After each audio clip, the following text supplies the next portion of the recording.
of what they think you're like, and I heard the tender whispers of love in the dead of a night, and you tell me that you're pleased and that I'm never alone. You're a good, good Father. It's who you are, it's who you are, it's who you are, and I'm loved by you.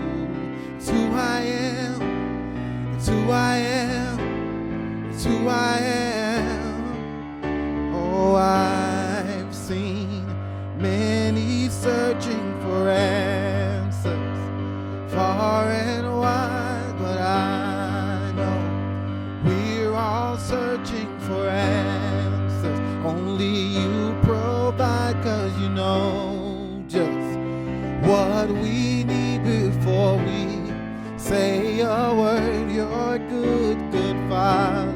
It's who you are, it's who you are, it's who you are, and I'm loved by you.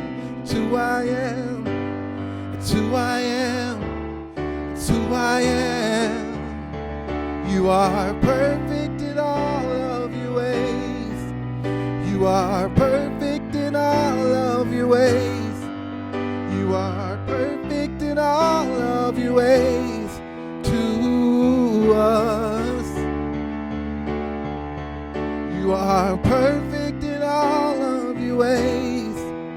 You are perfect in all of your ways. You are perfect in all of your ways to us. Love so undeniable, I can hardly speak.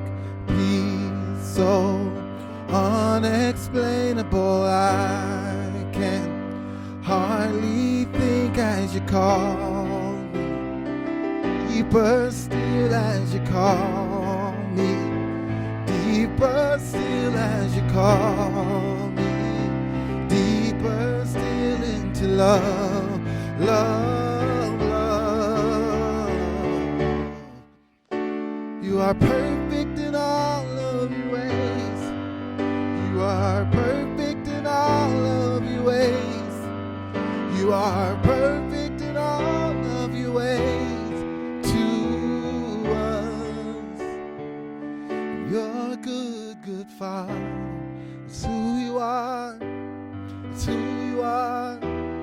It's who you are, and I'm loved by you. It's who I am. It's who I am. It's who I am.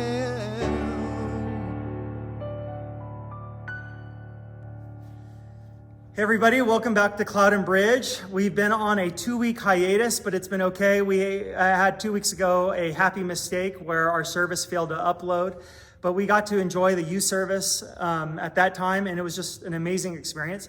And then last week, we celebrated Pentecost by having a joint live stream service outside. And it was just good to be around people again. But this week, we are jumping back into Ephesians. And if you remember, Ephesians is simply a letter by this guy, Paul, who's one of the earliest church leaders. And he was writing to this church, this small faith community in Ephesus, which is to be found in what is now modern day Turkey, just in case you're curious. But he's writing to this church, and he has this simple message, which he applies in so many different ways. And this message is this, that Jesus came to make all things one. He's the person in whom everything belongs. He came to bring these fragmented parts of our lives, our relationship with God, which is fragmented, our relationship with others, which is distanced. And not only that, but he came to unite and bring together our relationship even with our own selves.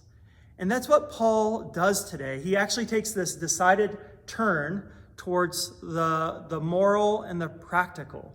And this is very important for us. We need to follow this turn just as much today as the original audience back then needed it. Why? Because in those days, the church he's addressing, they were part of the Greco-Roman culture. And for them, spirituality and morality were disconnected.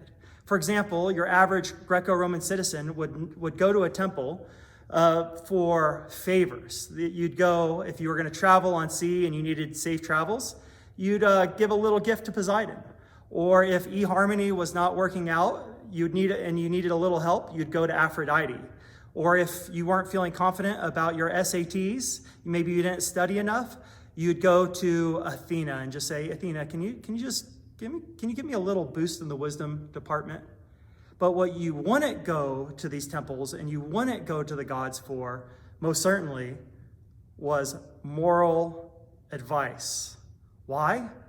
Because the Roman and Greek gods were messy people. They were just like us with superpowers. They maybe were a little stronger, they lived a little longer, but they weren't any better. Take Zeus, for example.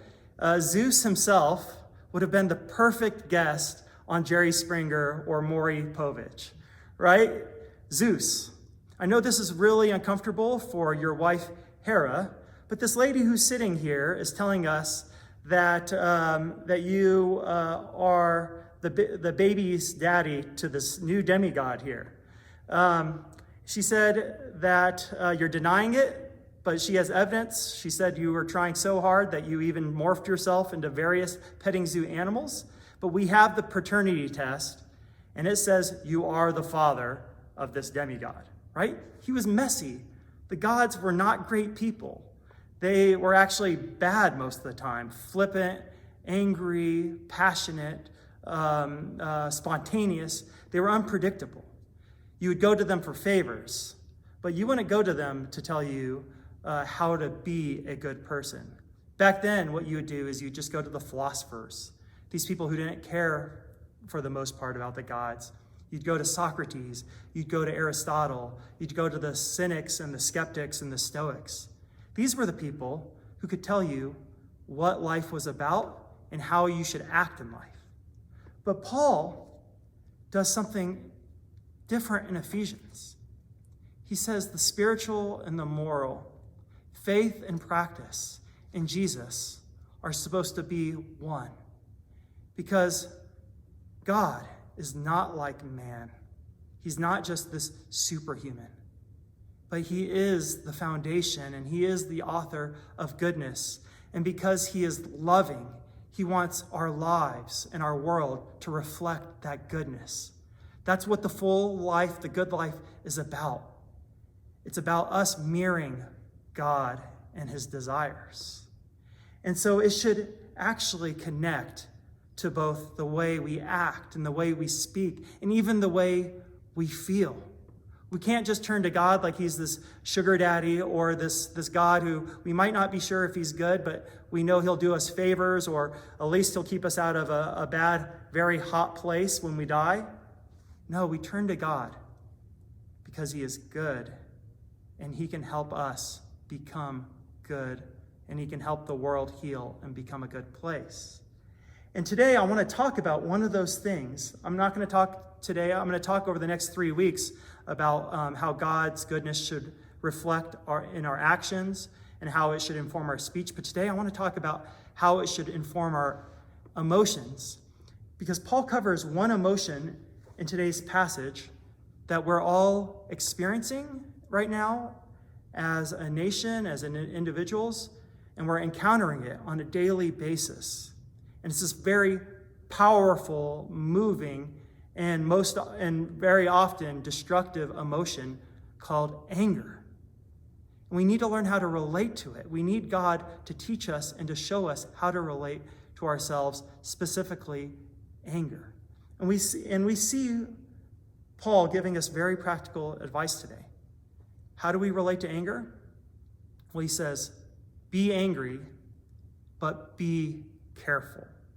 We see it in the passage. Let me read it to you real quick. It's just 2 verses. In Ephesians chapter 4, verses 26 through 27, he says this, be angry and do not sin. Do not let the sun go down on your anger and give no opportunity to the devil. Be angry and be careful. And you need both these things together. Being angry and being careful, because some of you out there, I know, when you hear in the Bible saying, be angry, you feel like you have this covered. You're like, man, I didn't realize like being a Christian was so easy, because my secret is I'm angry all the time. But calm down, Bruce Banner, because you need to hold this in tension.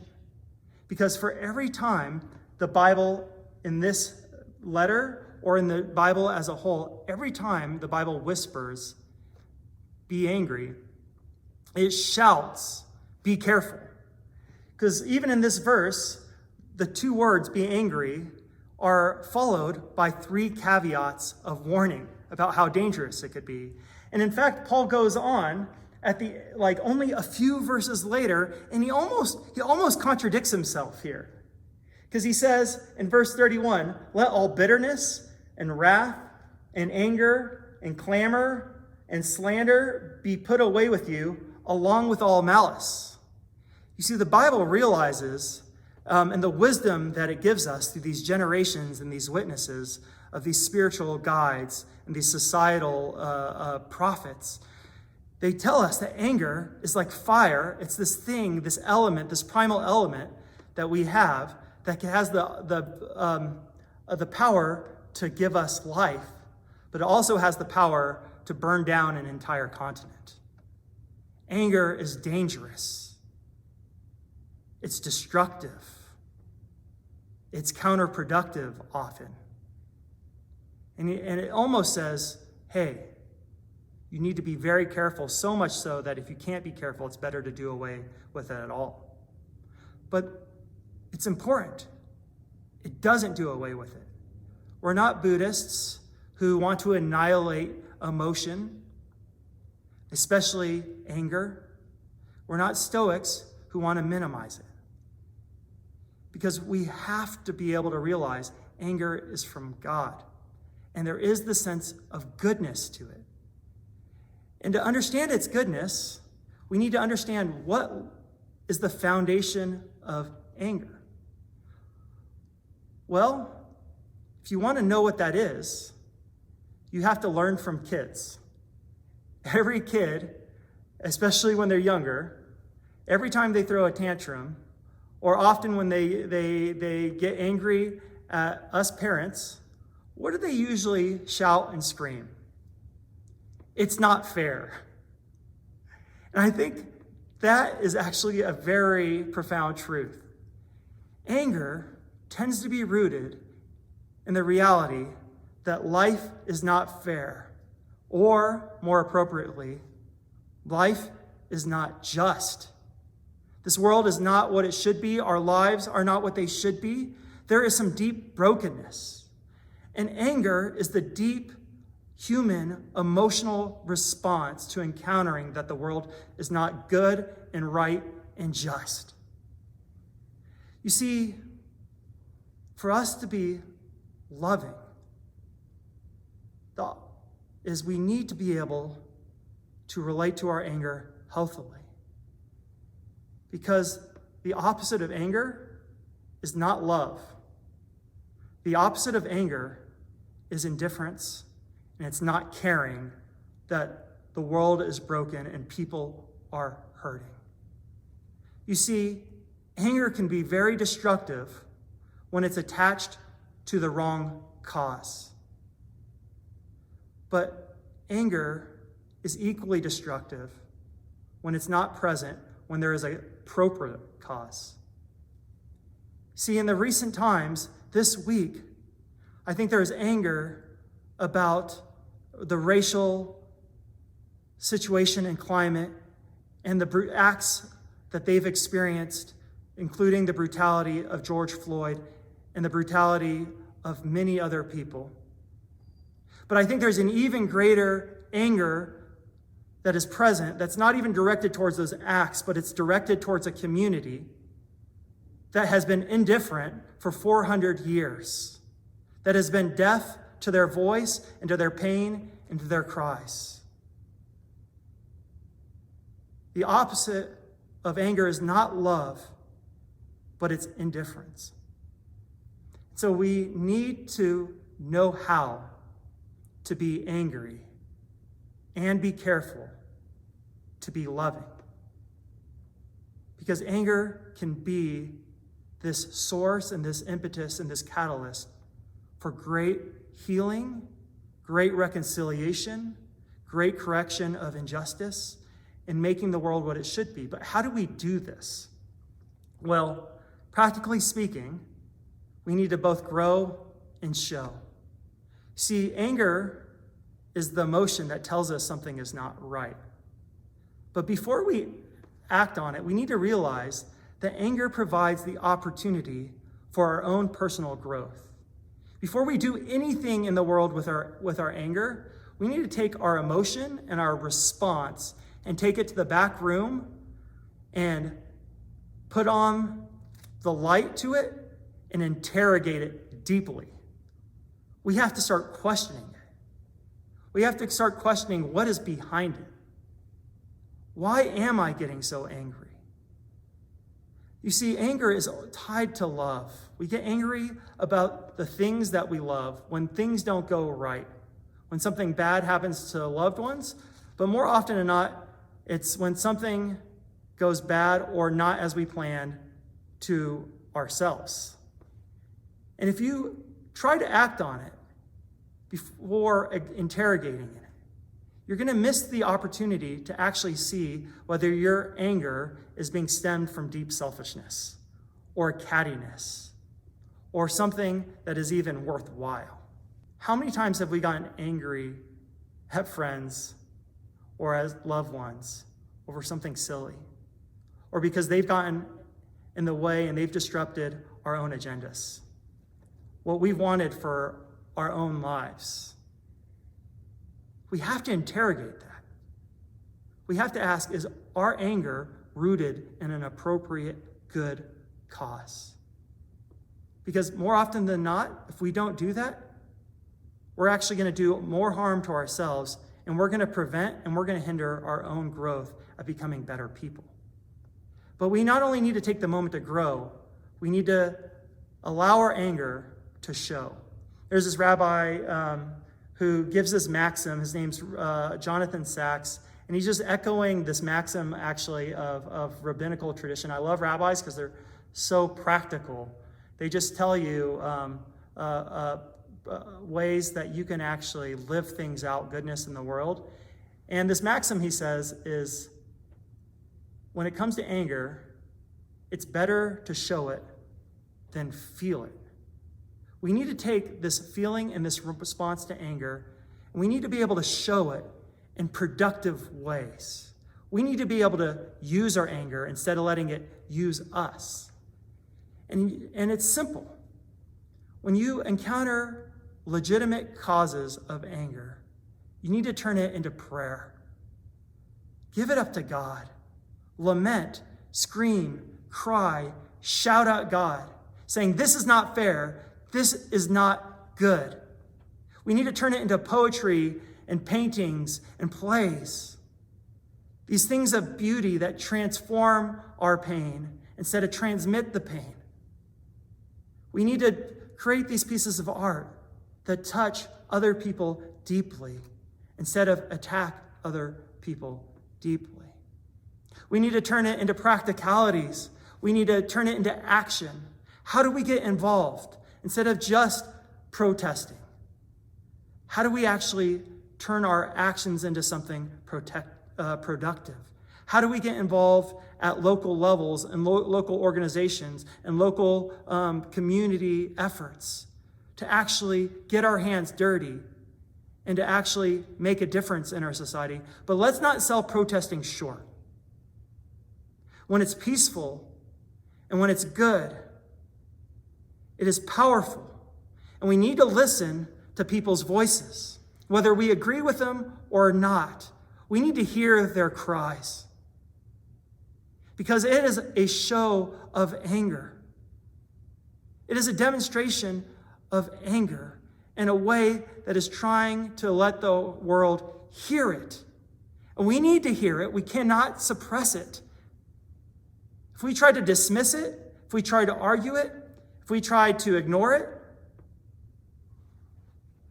then that anger is going to go from a productive show to destructive feelings. And lastly, we can show it if you're like a black belt in anger management and you've done well at subduing and interrogating your own heart. Sometimes it's okay to actually act angry. Every parent knows this. Sometimes kids get into trouble. Sometimes they're doing things that are dangerous for themselves. And sometimes asking them nicely 100 times isn't going to work. Sometimes they need a stern face and an elevated voice. But it needs to come from our voice and our face, but not our heart. Because we need to control our feelings. Because when we don't show them in productive ways, those feelings, they get pent up inside us, and they overflow, and they become this force of hurt and destruction for everyone, including ourselves. And that's why Paul says, be angry, but be careful. And in this verse, we saw 3 different ways why Paul and the rest of the Bible shouts, be careful. Grow and show more than you feel. Why? Well, he says, be angry, but do not sin. Anger, when it's not expressed rightly, becomes destructive because it becomes this thing called rage. Something uncontrollable, something unchecked that leads to regret. How many text messages do we wish we could resend, or emails, or angry conversations with friends that have left that relationship, that have damaged that relationship, and we feel even to this day that that relationship will never be the same? How many road rage incidents? How many acts of violence? How many times have we turned the cold shoulder to somebody? How many times have we, instead of saying something constructive and showing something loving and acting with the goal of restoration and healing, have we responded with sarcasm or snarkiness? Because that's what Paul is saying. He says, if you don't show and you don't grow, it's going to turn into wrath, it's going to turn into clamor, it's going to turn into slander, and it's going to turn into malice. Be angry, but be careful. Do not sin. Do not be filled with rage. But not only that, do not be filled with resentment. Because what does he say? He goes on and gives us another warning. He says, do not let the sun go down on your anger.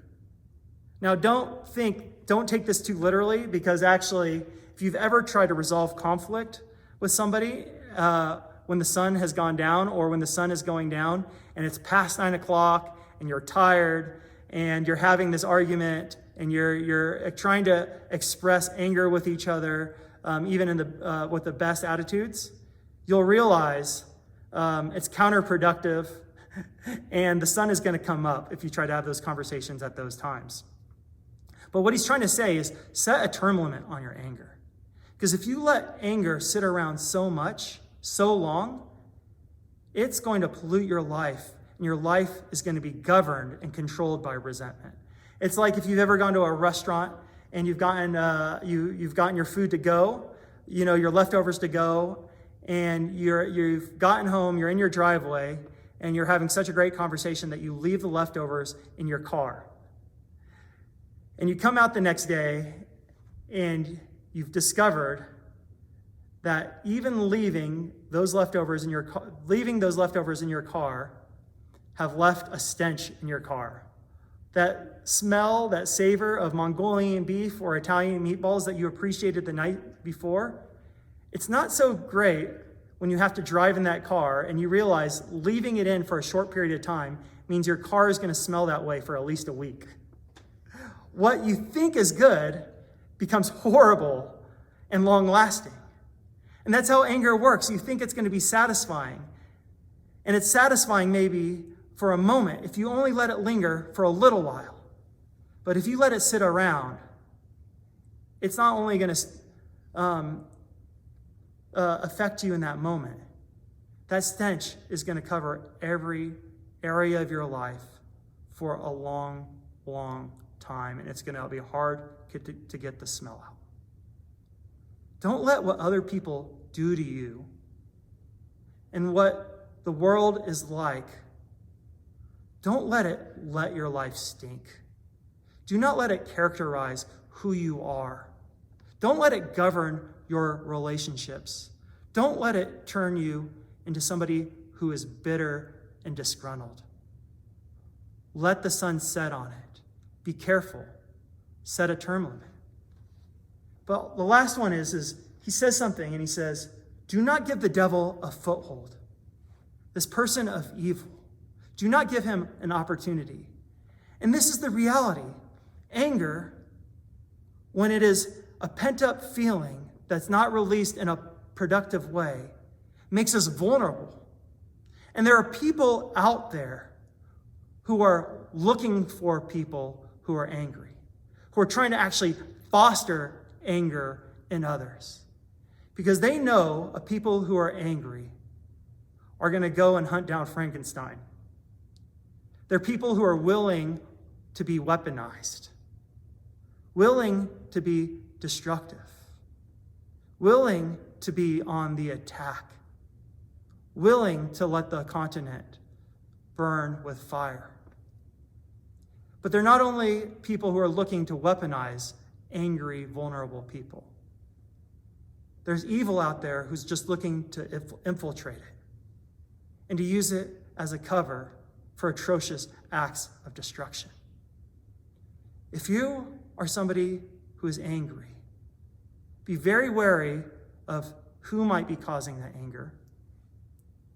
And be on the lookout, even when your anger is appropriate, for people who might be trying to infiltrate it and use it to their own means. And we lastly need to know that we need to be angry, but be careful. Because anger is something that is good, it's holy, it's sacred. But most importantly, anger is God's. And it's not ours to wield how we wish. We need to be humbled by this. You see, God is loving.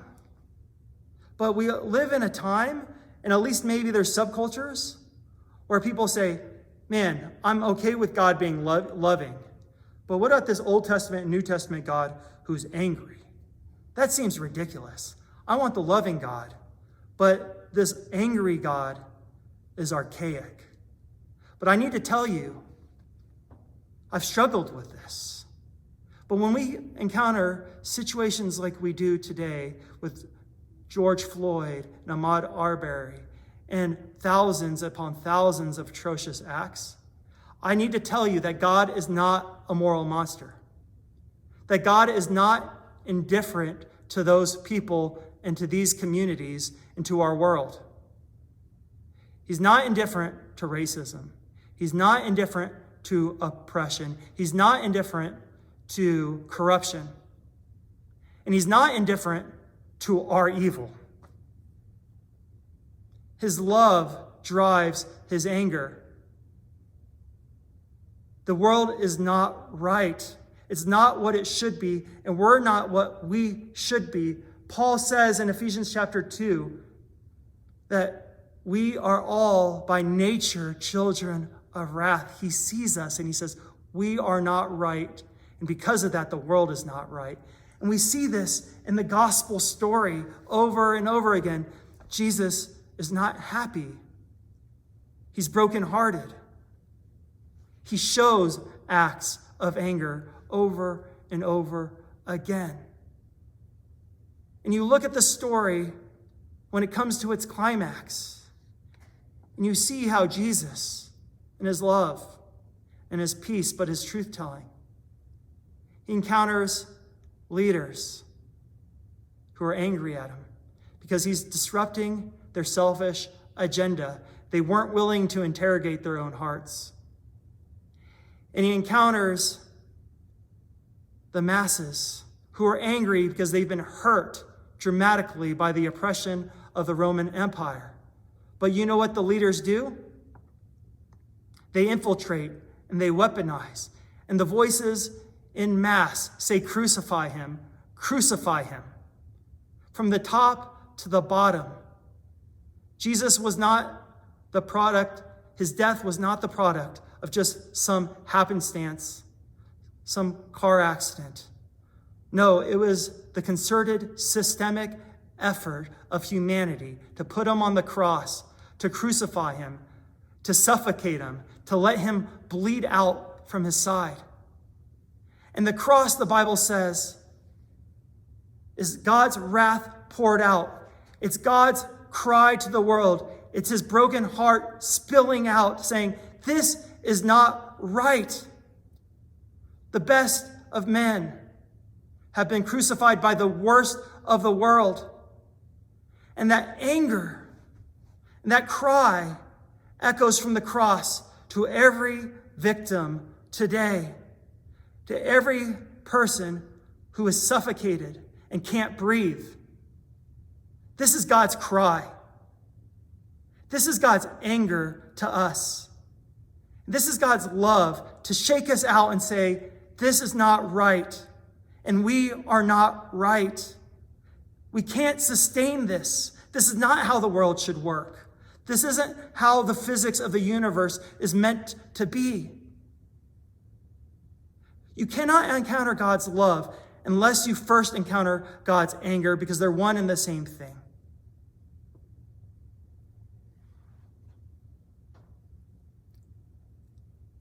Can you sit under the anger of God?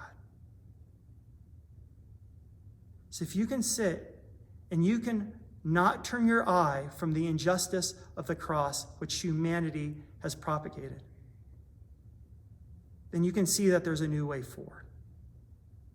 If you can't turn a blind eye to the cross and to the injustice that we are a part of, or at least seek that out, then you can never know God's love who seeks to redeem us, because God's anger is not rage.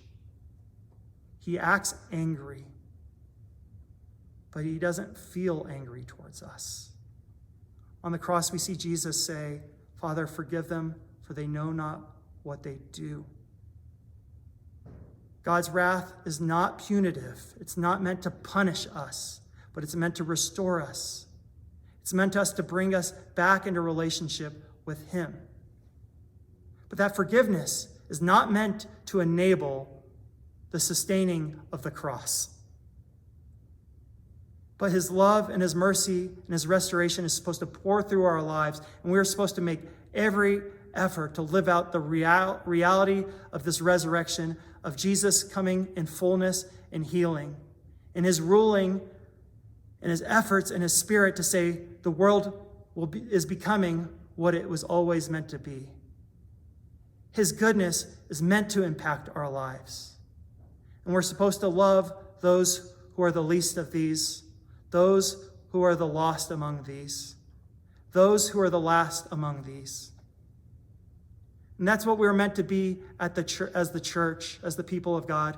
Not people who use forgiveness to propagate and turn a blind eye to evil, but people who are willing to engage and suffer and be angry and to join in the cries of the broken world.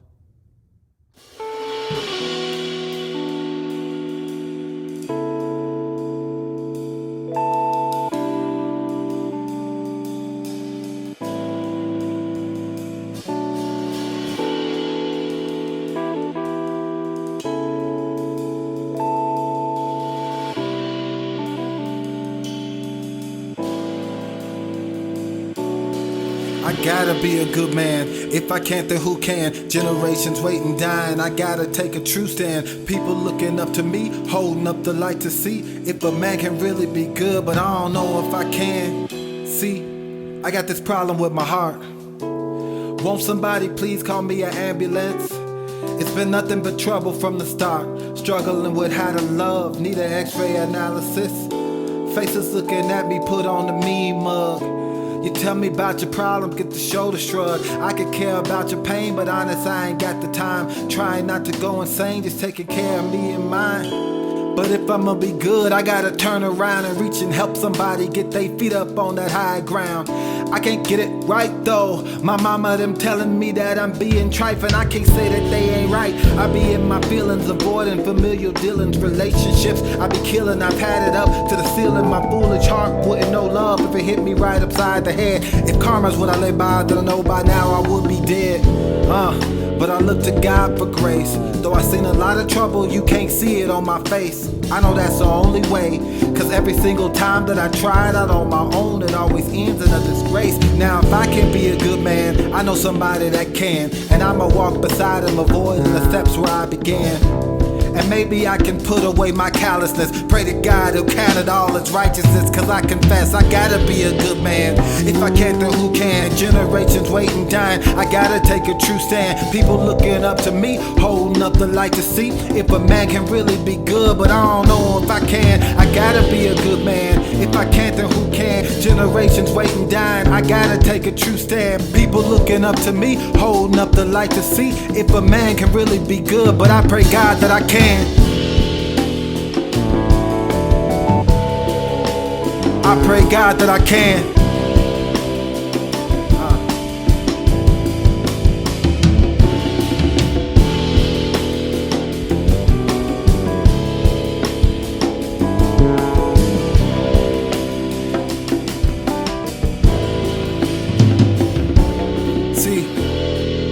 I got this problem with my eyes. I see a silhouette and now it got me hypnotized. Start believing all the lies, and I know it's evil, I see the lust, I know it's wrong. But for a split second, that's the only thing that I want. I'm playing nonchalant, but ain't no need for me to front. I only say it in a song, cause I know I ain't the only one. And once I put it on the record, I pray it'll help us overcome. Cause if I'ma be good, I gotta testify. Cause I know only evil can spawn from a lie. I can't get it right though. My mama them telling me that I'm being trifling. I can't say that they ain't right though. I'm trying to be good, but evil's always first. And I know I can't blame it on the universe or on the curse. But truthfully, what makes it worse is the fact that it's all on me. Gotta take this one for the team. I see it all throughout my family tree. Maybe it's hereditary. Why'd it have to come for me? I can see beauty in every woman through ethnicity, dress size, or skin color. But the purpose is to build them up instead of cutting them down. Then I can be a good man, cause I know somebody that can. And I'ma put my past behind and place my fate in his hands. And maybe I can get a transplant. Scales fall from my eyes so the world can realize that I gotta be a good man. If I can't, then who can? Generations waiting, dying, I gotta take a true stand. People looking up to me, holding up the light to see if a man can really be good. But I don't know if I can. I gotta be a good man. If I can't, then who can? Generations waiting, dying, I gotta take a true stand. People looking up to me, holding up the light to see if a man can really be good. And I pray God that I can.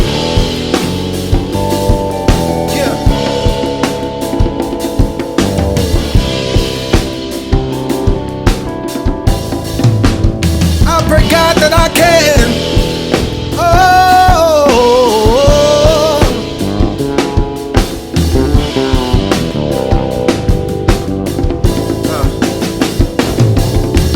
I gotta be a good man. If I can't, then who can? Generations waiting, dying, I gotta take a true stand. People looking up to me, holding up the light to see if a man can really be good. But I don't know if I can. I gotta be a good man. If I can't, then who can? Generations waiting, dying, I gotta take a true stand. People looking up to me, holding up the light to see if a man can really be good. But I pray God that I can.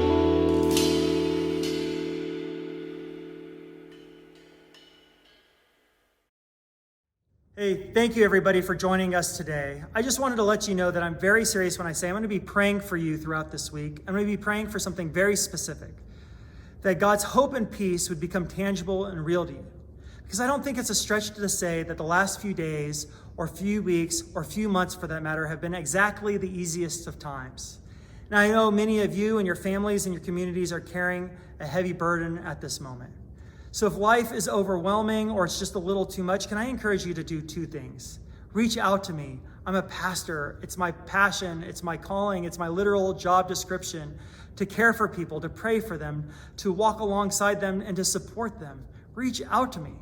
Also know that this thing called life, our faith, well-being, these are things that can't be done alone. They require community. They require being surrounded and connected with people who are going to love us, who are going to care for us, people we can trust, people who are going to encourage us to grow a deeper relationship with God and to look more like Jesus. You need this. And so if you are not already plugged in, the easiest way to access this is to sign up for a Bridge group. These are small groups that meet weekly, and at least at the moment, they meet online, and they're filled with good people who are going to have your best interests in mind. And so whether it's reaching out to me or getting plugged into community, the easiest way to do that by far is to go to our website, cloudandbridge.com. It's simple. You won't have to search around a lot. You're going to find out how to do those things. So this week, I'm going to be praying for you. Reach out to me. Get plugged into community. But till then, let me leave you with just this blessing or this benediction. These are just good words from God to you. May God bless you and keep you. May he smile upon you and gift you. May he look you full in the face, and may he make you prosper. May you have a great week that is filled with the love of God. Go in peace.